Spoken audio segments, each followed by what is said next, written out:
In today's video, I'm going to teach you how to set up checkout settings in Kajabi.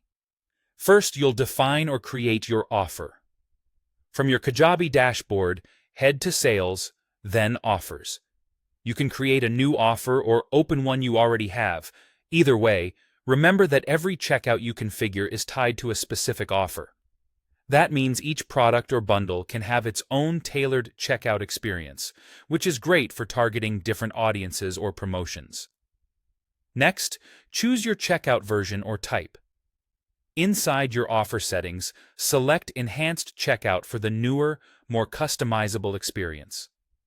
Enhanced Checkout supports themed checkout pages, pop-up checkout, and more control over your form and payment settings, so it's the best choice for a modern branded flow.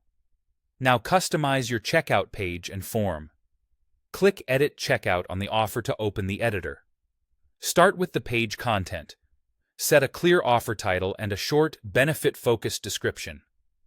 Add a banner image or video, include a couple of concise testimonials, and show essential product details or an offer summary so buyers know exactly what they're getting.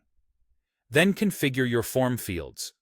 Enable or disable collecting details like name, address, phone number, or tax ID, and add any custom fields you truly need.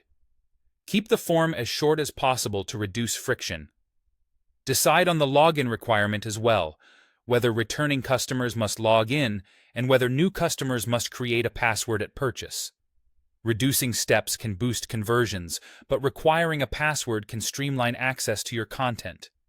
If you need customers to acknowledge terms, add a service agreement or terms and conditions checkbox. Choose your mobile layout preference, such as placing the form at the top or bottom, to improve usability on smaller screens. Finally, customize your button style and text. A clear, on-brand label like Join Course or Get Access often performs better than a generic Buy Now. Lastly, configure email opt-in and payment or card storage settings. Go to Settings, then Checkout Settings. Decide how customers opt into your marketing list at checkout. Leave the box unchecked, pre-check it, hide it, or automatically subscribe, while keeping applicable regulations in mind. For one-time payment offers, choose whether to let customers store their card information as a convenience opt-in, or disable that option if you prefer not to offer it. Save your changes, preview the flow, and you're ready to start selling with a clean, conversion-friendly checkout.